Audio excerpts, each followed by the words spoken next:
कुल मिला के मुझे एक मतलब शेर याद आ रहा है कि समझने नहीं देती सियासत हमको सच्चाई, कभी चेहरा नहीं मिलता, कभी दर्पण नहीं मिलता।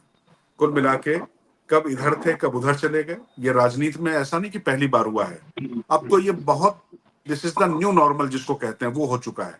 लेकिन अभी जब मैं हरियाणा घूम रहा था, अभी जीएस मोहन जी तो नीचे बैठे हुए, उनके साथ मेरी मुलाकात भी सिरसा में हुई थी, तो ऐसा लग रहा था कि कांग्रेस के पक्ष में बहुत सारा माहौल है, लेकिन अचानक हुड्डा बनाम सैलजा चालू हो जाता है, जाट बनाम जाटो, मतलब वहां पर जो एससी की बात होती है वो शुरू हो जाता है। ऐसे में अशोक तंवर को लाना, ये मैसेज देने के लिहाज से तो साफ साफ दिखाई पड़ रहा है कि कांग्रेस को इसकी जरूरत पड़ी तभी उन्होंने किया, वरना अगर सब कुछ ठीक चल रहा था तो शायद इसकी जरूरत थी नहीं। क्योंकि पहलवान, किसान, जवान, संविधान, इन चार के नैरेटिव के साथ तो कांग्रेस बहुत आगे बढ़ती दिखाई पड़ी थी। लेकिन क्या ये जो दलित विमर्श था, ये कहीं ना कहीं उसको हॉन्ट कर रहा था, लग रहा था उसकी तमाम संभावनाओं में वो कुछ रोड़े अटका सकता है, इसलिए उसको ये करना पड़ा। आखिर क्या इसके मायने क्या समझे जाएं विजयन जी? राजकिशोर सर, मैं आपको कुछ फ्लैशबैक पे ले जाता हूँ। फ्लैशबैक ये कि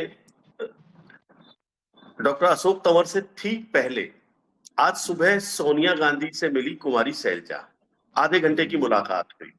उसके बाद दिल्ली में जो पत्रकारिता करते हैं, जो खासतौर पे हरियाणा को देखते हैं, उनमें बड़ी हलचल थी कि ये हुआ क्या है। एक्चुअल में सैलजा ने पिछले 15 दिन से लगातार अभी तक 38 इंटरव्यू दिए हैं, और उन 38, चाहे वो यूट्यूबर्स को दिए हैं, चाहे मेन स्ट्रीम मीडिया को दिए हैं, उन 38 के 38 इंटरव्यूज में सैलजा ने सीधे सीधे नहीं तो अप्रत्यक्ष रूप से हुड्डा पर निशाना साधा है और ये कहा है कि भाई वो दलित विरोधी है।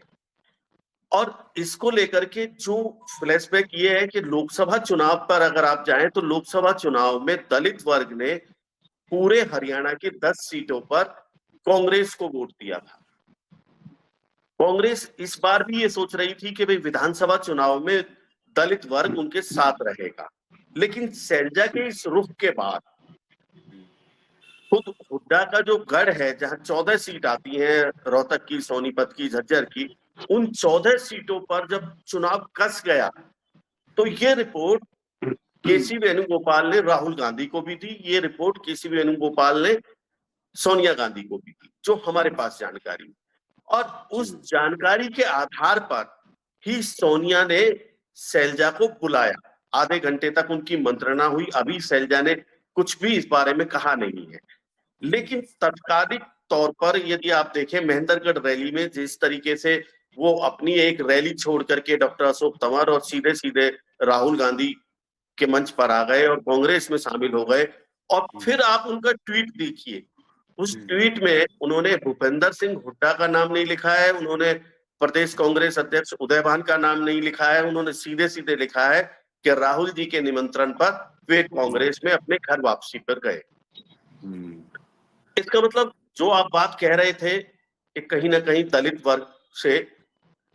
वर्ग कांग्रेस से विमुख हुआ है सैलजा की वजह से, तो वो डैमेज कंट्रोल ये डॉक्टर अशोक तंवर के रूप में देखा जाना चाहिए। फिलहाल की स्थिति ये